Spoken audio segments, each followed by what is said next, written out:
Samantala, lumitaw si Gray doon at tinanong siya tungkol sa kanyang kalusugan at tinanong siya ni Lei kung lumipat na sila ng kanilang mga dorm doon. Tinatanong niya kung ano, siya ay gumagawa doon at siya ay tumugon na siya lamang ay hindi masyadong natutulog kamakailan. At naubusan siya ng stamina sa training kanina lang. Kaya nandoon siya para magpahinga. Nagtataka pa rin si Lei tungkol sa kanyang bangungot at nag-aalala sa kanyang kalusugan. Kinabukasan, muli siyang pumunta sa martial arts club, ngunit sinigawan siya ng matanda at nagtanong kung paano siya naglakas loob na bumalik. Sabi niya kung wala siya doon, baka namatay na siya. At sa pinakamagandang sitwasyon, hindi na niya magagamit ang kanyang kai. Pagkatapos ay hiniling niya sa kanya na maupo at sinabing ayaw niyang purihin siya, ngunit ang makapag-ipon ng ganoong kalaking kai sa kanyang unang araw ay kakaiba. Pagkatapos ay hiniling niya sa kanya na huwag ikonsumo ng malaki ng kanyang kai, at maaari lamang na magkonsumo ng kasing laki ng kanyang kama o sa bawat oras. Hindi masyadong malaki at hindi masyadong maliit kapag pamilyar na siya dito, magpapatuloy sila sa susunod na hakbang. Matapos niyang i-practice ang basics ayon sa sinabi ng matanda na magagamit niya ang kai para palakasin ang anumang bahagi ng kanyang katawan. Pagkatapos ng 5 araw para sa mga susunod na araw, sinanay niyang manipulahin ang kanyang kai kung saan ito ay kailangan sa pinakamabilis na bilis. Posible, naging mahirap, ngunit marami siyang natutunan. Ngayon ang unang pagkakataon na mag-hunting sila pagkatapos maging 2 taon sa pag-aaral at narating nila ang Southern Gate ng Averiat City kinaumagahan, sinabi sa kanila ng mga knights na mayroong 3 ligtas na lugar ng pag-hunting kung saan maaaring manghuli ang mga 2 taon at kung saan sila naroroon. Nakakakuha ng mga beast crystal na ginagamit sa pangangalakal at paggawa ng kagamitan. Mayroong ilang mga lugar sa malapit kung saan matatagpuan ang mga beast. At ang knights ay nagmumungkahi na hindi sila lilihis ng landas kung gusto nilang manatiling buhay. Sinimulan nila ang kanilang paglalakbay at malapit nang makarating sa panlabas na bilog ng kagubatan at ngayon ang bawat isa sa mga koponan ay tatanggo sa isa sa 3 grounding ng pangangaso bago lumipat mamaya. Sa paggawa nito, maaari silang maging pamilyar sa lahat ng uri ng iba't ibang mahiwagang hayop. Sinabi sa kanila ng proctor, ayon sa impormasyon, ang lugar ng pangangaso na kanilang pinupuntahan ay ang mga kagubatan ng insekto. Samantala may napansin si Lei na hindi pa rin masyadong ayos si Gray.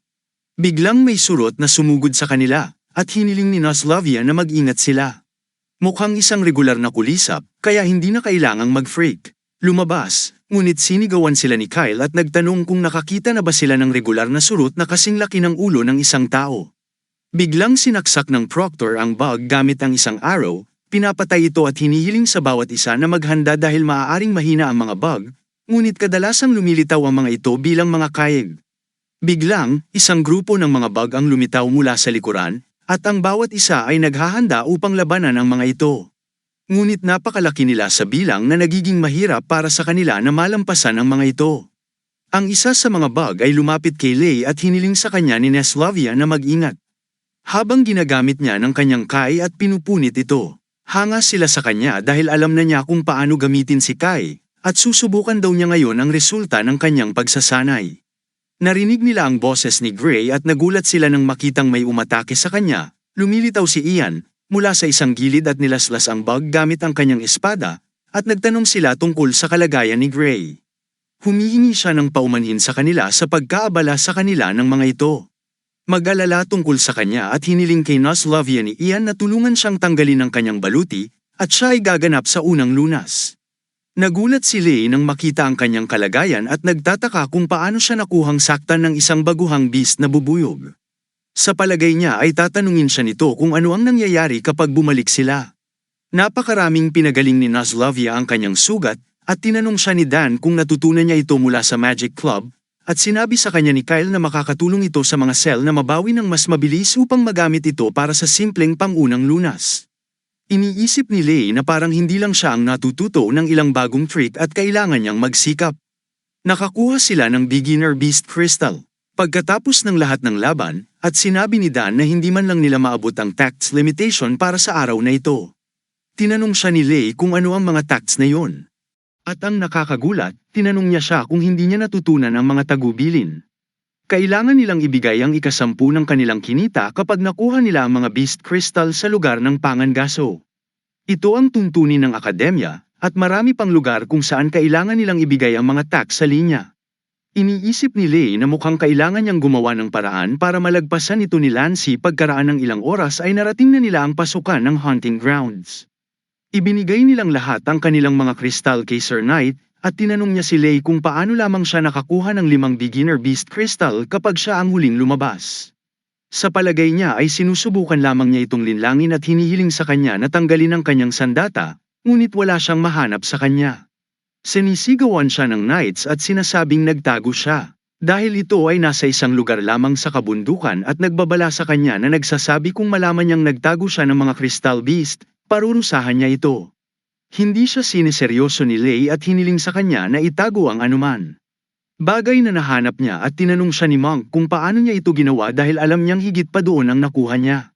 Nalaman niya ang tungkol dito kanina na pagkatapos isave ang mga beast crystal sa system, ang mga beast crystal sa totoong buhay ay nagiging walang kwentang bato.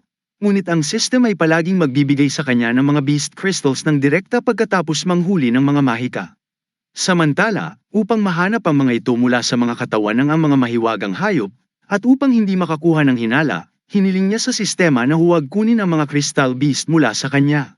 Bukod dito, ang mga beast crystal ay hindi maaalis sa system kapag nailagay na niya ang mga ito at kailangan niya ng ilang trade sa mga tindahan. 5 lang ang naiwan niya kaya hindi na niya kailangan iabot, at hindi niya inaasahan na makakaiwas siya sa mga buwis na ganito. Mayroon na siyang 10 beginner beast crystal, masyadong intermediate at isang ultra beast crystal. Akala niya ay hindi gagana ang sistema sa mga armas na forge na, pero hindi niya akalain na ganoon lang ang pag-absorb nito sa ultra beast crystal. At sa tingin niya ay mas dapat siyang mag-ingat ngayon, dahil kapag nalaman ito ni Delbert, tiyak na hindi niya ito papapasukin sa katapusan nito. Bigla siyang nakaramdam ng kakaiba kay Gray at tinanong siya kung may naiwan siya sa kagubatan. Hindi tumugon si Gray, kaya't inabot niya ito, ngunit narinig niyang sinabi niyang kailangan niyang buksan ang pulang pinto. Tinanong niya siya tungkol sa pulang pinto at kung ano ito, ngunit nagsimula siyang umiyak ng malakas. Hiniling niya sa kanya na huminahon. Habang ang iba ay nagulat sa kung saan sila nagpunta dahil sila ay nasa likod mismo ng mga ito ilang minuto lang ang nakalipas. Humiling si Monk sa kanila na bumalik muna at makikita niya sila. Ngunit sinubukan siyang pigilan ni Naslovia, sinabing makikita nila sila ng sama-sama, ngunit nawala siya, sinabing babalik siya sa lalong madaling panahon at maabot sila at tinanong kung ano ang nangyari sa kanila at ang iba ay nasa unahan na. Sinasabi sa kanya ni Lei, ang tungkol kay Gray na hindi maganda ang lagay niya. At siya ay nagsasalita tungkol sa isang pulang pinto. Sinabi ni Gray sa kanila na may isang boses na tumatawag sa kanya at hinihiling na pumunta siya sa pulang pinto at mukhang alam ni Monk ang tungkol sa isang lugar na tulad nito. Na ang pulang pinto ay kumakatawan sa Avery Gate Prison. Nang gabi ring yun natagpuan ni Lei ang kanyang sarili sa harap ng pulang pinto. At narito ang isang boses na nagsasabi sa kanya na siya ay naghihintay para sa kanya. Tanong ni Lei kung sino siya. Ngunit sinabi ng tao na sasabihin niya sa kanya ang tungkol sa mga lihim ng mundong ito. Biglang bumukas ang pinto at bumungad dito ang napakalaking liwanag. Sinubukan niyang pigilan ang tao at tanungin ang kanyang pagkakakilanlan, ngunit nagising siya sa kanyang silid at nalaman na nanaginip siya. Si Gray ay muling nagsasalita tungkol sa pulang pinto, at iniisip niya kung nakita niya ang parehong silid sa kanyang panaginip kanina.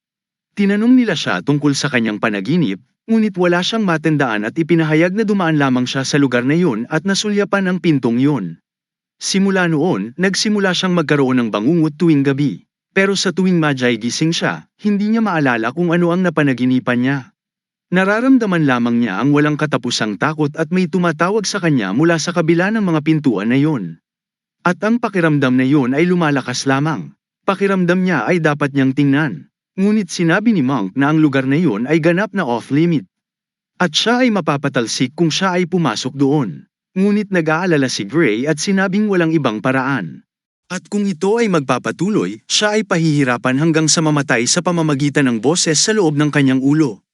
Ayos lang daw si Lei hanggat hindi nila malalaman ito. Pero sabi ni Monk hindi lang basta-basta mapapatalsik at baka mamatay pa siya doon.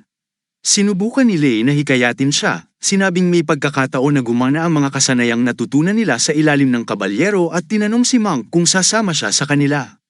Hiniling sa kanya ni Gray na huwag siyang pahirapan, at sapat na ang pasasalamat niya na handa siyang sumama sa kanya. Sinabi ni Lei na si Monk ay mas mahusay sa stealth kaysa sa alinman sa kanila, kaya malaki ang may tutulong niya. Ngunit sinabi ni Gray na masama pa rin ang loob niya sa pagkaladkad sa kanya sa ganito. Pagkaraan si Monk na sinisigawan sila, sinabing sasama siya sa kanila at sasabihin niyang babayaran niya si Lei para sa kung ano ang ginawa niya para sa kanya sa panahon ng tunggalian. Sa kasalukuyan, iniisip niyang ang mga pulang tarangkahan ng Avery sa bilangguan ang dapat na pinagmumulan ng mga bangungot ni Gray, ngunit ngayon ay napanaginipan niya ang mga ito iniisip niya kung ang mga lihim ng mundong ito ay talagang nakatago sa bilangguan ng Avery Academy. Pinoprotektahan ng mga gwardya ang gate pagdating nila doon. Tinanong ni Monk si Gray kung sigurado ba siya na hindi sila mahuhuli dahil mukhang malakas ang mga gwardya na iyon at kung sila ay mga Black-Armed Knights, siguradong mabibigo sila. Ang mga tugon na pinagmamasdan niya ang lugar na ito, gayunpaman, nalaman niyang magpapalitan sila ng mga shift ng may regular na puting sinturon tuwing gabi ng Martes, mga 10 hanggang 11 ng gabi. Sabi ni Monk, mukhang matagal na niyang pinlano ito. And speaking of which, tinanong niya siya kung bakit sila nagpapalitan ng shift sa ganitong oras bawat linggo. At ang sagot niya ay wala silang pakialam dahil magagawa nila ang anumang gusto nila. Inactivate ni Lei ang kanyang Dragon Eye skill at nag-check sa loob ng bilangguan. Ngunit itim na itim at hindi niya makita kung ano ang nasa ibaba ng kanyang matang dragon. Sa palagay niya ay dapat na may mali. At ang katotohanan na ang bilangguan na ito ay itinayo sa ilalim ng lupa ay nakababahala sa kanya. Pagkatapos ng ilang oras ang mga kabalyero ay nagpapalitan ng kanilang mga shift at ang oras na sila ay naghihintay ng napakatagal. The Knight's Sleeve na nagsasabing hinihintay sila ng mga matatanda at hiniling ni Gray ang iba na sumunod. Biglang hinawakan ng plano ang kamay ni Gray mula sa likod at tinanong kung ano ang ginagawa nila. Ang third-year black student na si Molly ay tinatanong siya kung ano ang ginagawa niya doon. Sinabi niya na siya ay nagsasanay sa malapit at nakita niya ang mga ito na palihim na nakapaligid sa kanya. Tinatanong sila kung may balak silang tumakas doon. Biglang lumitaw ang dalawang kabalyero doon at nakita nila ang maraming drum na nakakalat sa paligid at nagpasya silang tumira. Sinabi ni Lei kay Gray na ginampanan ni Monk ang kanyang bahagi sa plano at ngayon ay kailangan niyang magmadali. Ngunit hinawakan siya ni Molly at tinanong kung bakit nila ito ginagawa.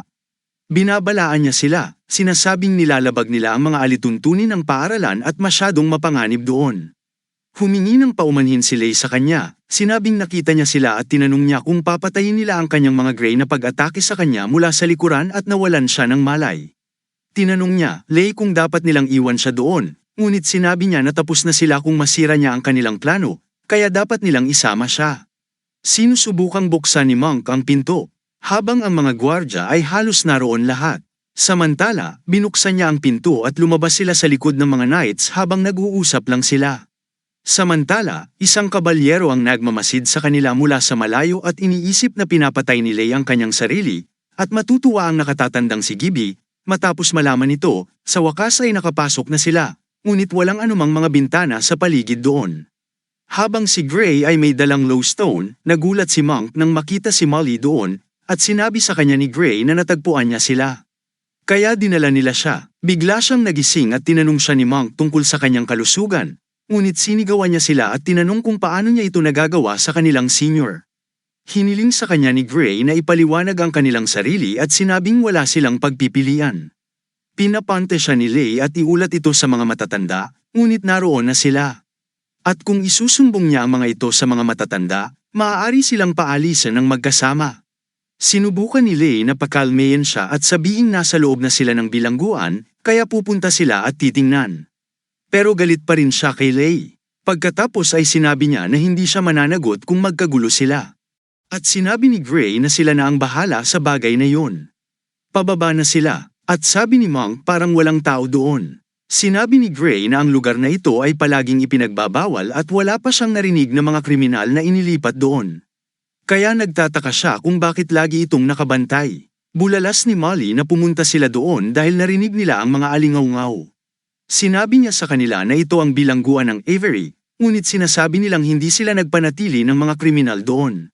May mga nagsasabi na ginagamit daw ito ng akademya bilang dahilan para itago ang mga bagay na gusto talaga nilang itago.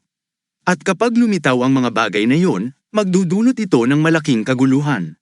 Tinanong siya ni Lei kung alam niya ang tinatago nila doon. Ngunit tumugon siya na chismis lang yun bukod sa 3 knights at ang 6 na elders, iniisip niya na may nakarating na dun. Bumaba pa sila at natuklasan na malakas ang hangin, natagpuan ni Lei ang isang bagay mula doon. Hiniling ni Monk na bumalik sila dahil nakarating na sila doon. Ngunit sinabi ni Gray na kailangan niyang bumaba doon at kailangan niyang malaman kung ano ang lumilitaw sa kanyang mga panaginip. Makalipas ang ilang oras, nakarating sila sa ibaba ng gusali, ngunit nagulat sila nang makita ang isa pang pinto doon. Napakalaki ng pinto kaya nagtataka sila kung anong materyal ang binubuo nito. At sabi ni Molly na mukhang medyo matanda na.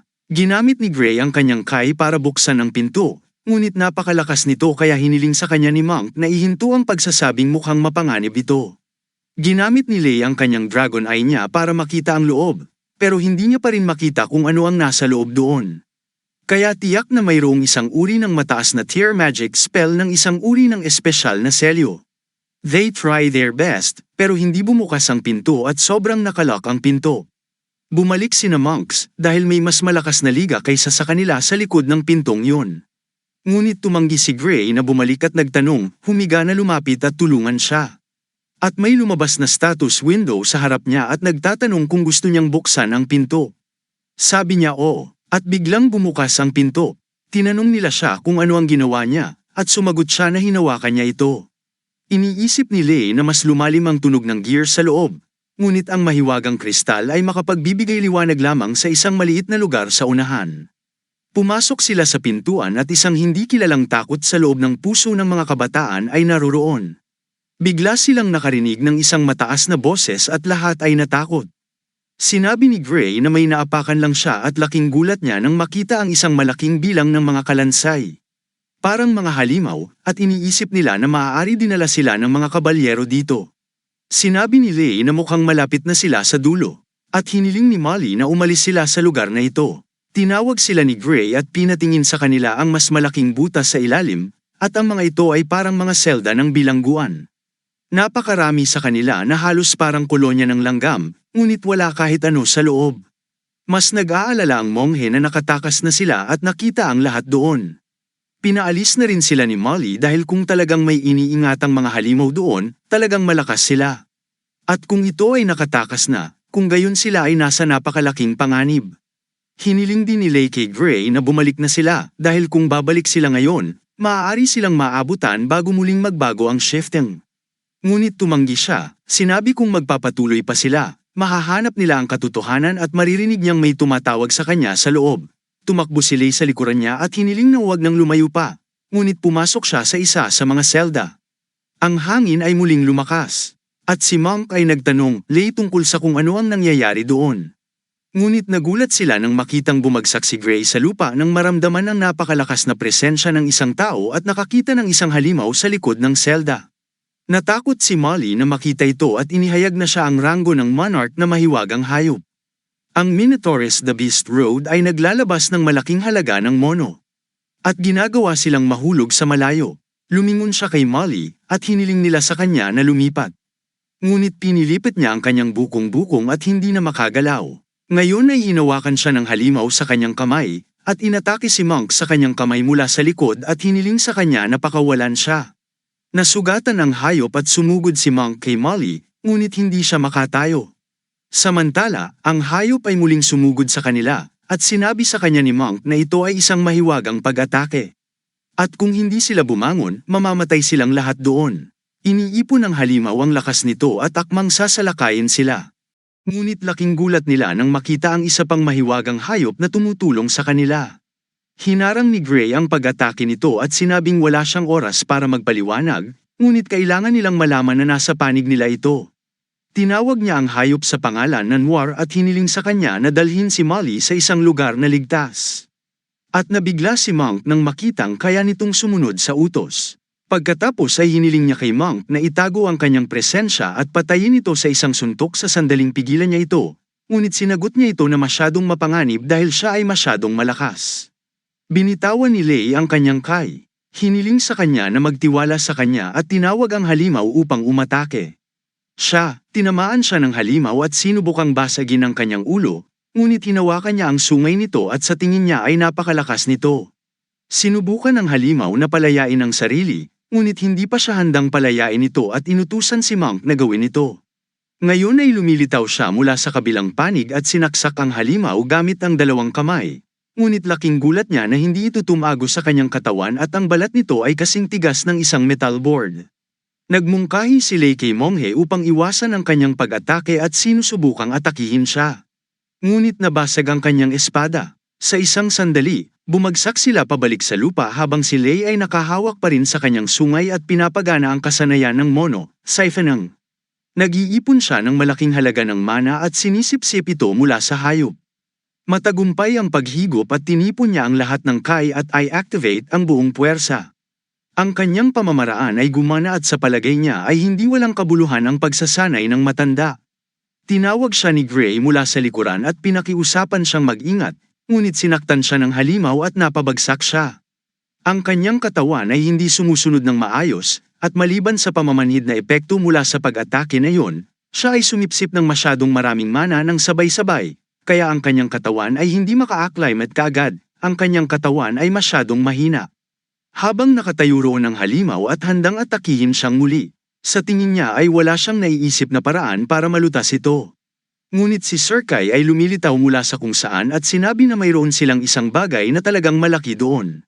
Hiniling niya sa kanila na umalis sa daan habang ang monk ay masaya na makita siya at sinabing sila ay naligtas na ngayon. Sinabi niya na hindi na kailangang mag-atubilihin ang mga ito at haharapin niya ang mga ito mamaya. Tumalon siya sa halimaw upang salakayin siya. Sinubukan niyang ay-ugoy ang kanyang espada upang salakayin siya, ngunit hinawakan ng halimaw ang kanyang kamay at pinabagsak siya sa lupa, ngunit nag-react siya sa oras at sinaksak ang kanyang espada sa kanyang kamay upang palayain siya. Muling sumugod ang halimaw patungo sa kanya upang umatake, ngunit nawala siya sa paningin. Pagkatapos ay tinawag niya siya mula sa kanyang mga balikat at tinanong kung hinahanap niya siya at si Gray at Monk ay humanga sa kanyang lakas. Hiniling ni Lei Noir na bumalik at sa isang bagong kakayahan. Na-unlock at na-absorb sa kanyang harapan. Dahil na-absorb niya na ang pag-atake ng kidlat, dumating si Senior K sa kanila at sinabi na ang Monarch Beast ay walang gaanong mono na natitira. Kung hindi, mahihirapan siyang bumaba nang hindi nasasaktan. Hiniling niya sa kanila na sundan siya at humihingi rin ng paliwanag sa kanila. Tinanong siya ni Monk kung gagawin niyang patalsikin sila mula sa akademya, at sumagot siya na dapat silang magpasalamat na mayroon pa silang pagkakataon na mapatalsik. Sa pag-iisip na papasok sila doon ng ganito, ito ay isang himala na sila ay buhay. Tumalikod siya at sinabing nakakahiya kung paalisin lang nila ang mga estudyanteng kayang makipaglaban sa isang halimaw na monarch at mabuhay para magkwento. Hinihiling niya sa kanila na tuparin ang pangakong ito at hindi na niya sasabihin kahit kanino ang tungkol dito pagkatapos nito. Tinanong niya sila kung paano nila binuksan ang gate at sumagot sila at nabukas ito nang dumating sila. Nagulat si Sir Kay na bukas ang gate at muli niyang narinig ang boses na tumatawag sa kanya. Sa tingin niya ito ang boses na narinig niya noon sa kanyang panaginip. Ang boses ay humihiling sa kanya na bumalik kapag siya ay sapat na. Ang parehong kabalyero sa Academy Hospital, pumunta si Sir Kai sa infirmary at tinanong siya ng manggagamot kung paano siya nasaktan mula sa pagsasanay. At sinagot niya na ito ay isang aksidente. Ang tatlo pa ay nasugatan din at nabigyan ng paunang lunas mula doon. At nagtanong si Lei kung bakit siya napunta sa kuweba nang sinubukan nilang pigilan siya. Sagot ni Gray, naramdaman na lang niya ang matinding pangangailangan na lumalim at hindi niya makontrol ang kanyang katawan o ang kanyang pag-iisip. Bumangon si Monk at sinabing alam niya ang dahilan niyan. At nalaman na lang niya sa isang libro na maliban sa kakayahang kontrolin ang elemento ng kidlat, may kakayahan din ng Minotaurus na tinatawag na Labyrinth of the Heart. Ayon sa alamat, ang halimaw na ito ay ipinanganak upang maging isang reyna at isang puting toro ang ibig sabihin bilang isang sakripisyo. Nagalit ang hari pagkatapos niyang malaman ang tungkol dito at nag-utos na magtayo ng isang higanteng maze sa mga dulo ng mundo at ilagay sa ilalim ng mabigat na pangangasiwa. Ang bull-headed monster ay hinawakan noon sa maze na hindi na pakakawalan kahit pagkatapos ng kamatayan. Gayunpaman, ang halimaw na ito ay pinagkalooban ng lakas ng mga Diyos, at habang lumalaki ito, ang pagkahumaling nitong tumakas sa maze ay nagsimulang umunlad tungo sa isang kakayahan ng puso ng mga nasa paligid. Naimpluwensyahan nito ang mga tao, nagsimulang mawalan ng kontrol sa kanilang mga iniisip at nagiging kontrolado ng malakas na emosyon. Iniisip ni Lei na ito ay isang nakakatawang alamat lamang na ang isang toro at isang tao ay nagkaroon ng isang anak, at sinabi ni Gray na ito ay parang isang malungkot na nilalang at tinanong si Monk kung ano ang nangyari dito. At the end, natigilan si Monks dahil hindi na ito nabanggit sa libro. Baka malamang na tumakas at hindi na muli nakita sa bilangguan. O kaya kung hindi, ito ay malamang na nauwi sa paggawa ng mga supling na nagpapaliwanag sa kanyang mga bangungot. Nag-iisip si Lay kung ang halimaw na iyon ang naging sanhi ng mga bangungot ni Gray. At paano naman ang boses na naririnig niya sa dulo? Samantala, pumasok si Sir Kay sa silid, sinabing walang gaanong mali sa kanila at hiniling na manatili sila doon at magpahinga sa mga susunod na araw. Tinanong siya ni Lay tungkol sa kanyang kalusugan at sumagot siya. Walang mali sa kanya at mayroon lang siyang ilang belang tadyang at malayo ito para sa sumpa. Para sa mga taong katulad niya, sabi ni Lay na kuha lang niya. Niraranggo ng Monarch ang Beast Crystal at nagtanong kung makakakuha sila ng bahagi nito. Sigaw ni Sir Kay sa kanya at nakikiusap na huwag na lang isipin dahil ito ang kanyang mga labor fee. Pagkatapos ay umalis siya na humihiling sa kanila na magpahinga at sasabihin na gagawin nila ang isang mas masusing pagsusuri sa kanila bukas ng umaga, sabi niya ay may isa pang tanong. Tinatanong niya kung paano niya nalaman ang tungkol sa kanila, na nandoon sila. At sinabi rin ni Gray na dapat sila lang ang nakakaalam, kahit na gustong i-report sila ni Molly, ngunit wala siyang oras. Sumagot si Sir Kay na gusto nilang malaman ng maraming sikreto at sinabi sa kanya ng mga lurker, yun ay nalaman ni Lay na sila ay pinananatiling binabantayan sa buong oras na ito. At narinig din ni Monk noon na ang ilang mga tao sa akademyang ito ay nagtatago sa pagitan ng mga estudyante at ng karaniwang tao na nagpoprotekta sa mga mag-aaral mula sa pinsala. Sinabi ni Sir Kay na hindi niya sasabihin sa kanila ang tungkol sa lurker at iniisip ni Lay na mas alam niya ang higit pa niyang napagtanto na ang akademyang ito ay hindi kasing simple ng unang tingin. Sa tingin niya ngayon ay mayroon ng explorer ability at nalaman niyang kaya nitong sumipsip ng mga target magic at pinahusay na spell ng parehong elemento. Sa tingin niya ang kakayahan ay hindi talaga kapaki-pakinabang para sa kanya at nagtataka kung dapat ba siyang makahanap ng oras upang mag-aral ng magic. Hiniling niya sa iba na ilihim ang noir. At kung paanong walang tinanong si Sir Kay sa kanya, hindi rin niya nalaman. Mukhang wala na si Gray sa mga panaginip na yon, at iniisip niya kung dahil ba talaga sa halimaw na yon. Kinaumagahan, pumunta siya sa martial arts club at nagsasanay ng husto. Pinahahalagahan siya ng matanda at sinabing ang ganitong paraan ng pag-atake ay nababagay sa kanya. Sinabi niya sa kanya na ang kanyang espada ay nagiging isang panlaban sa estadong ito at ang pag-atake gamit ang kanyang mga kamao ay hindi sapat na malakas. Biglang may naalala ang matanda at sinabing may ibibigay siya sa kanya. Maya-maya, may hinahanap ang matanda at tiyak na ilalagay niya ito at hiniling ni Lay na huwag ibigay kung hindi niya ito mahanap. Pansamantala, nahanap niya ang ninanais na bagay na tinatawag na dragon turtles. Napakabigat nila at tinanong siya ni Lay kung ganoon ba talaga sila kagaling.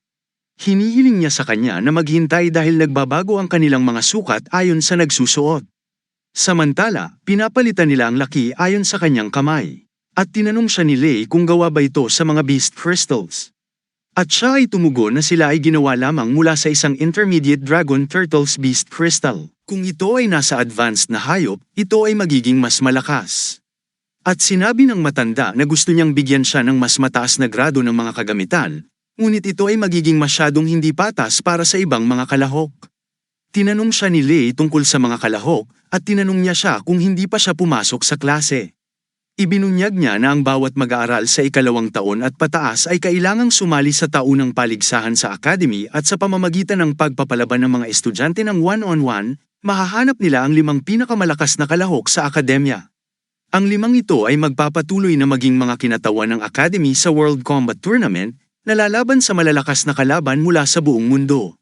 Sinabi ng matandang lalaki na para sa kanya ang mga gauntlets na ito at hiniling sa kanya na makuha ang hindi bababa sa ika-10 na pwesto para sa kanya habang si Lay ay nagsabi na mataas ang inaasahan niya mula sa kanya. Sinabi niya na mayroon na siyang mga sandata ngayon, kaya humiling sa kanya na kumuha ng isang bagay na nagtatanggol at ang mga breastplate o mga kalasag ay palaging medyo kapaki-pakinabang sa misyon.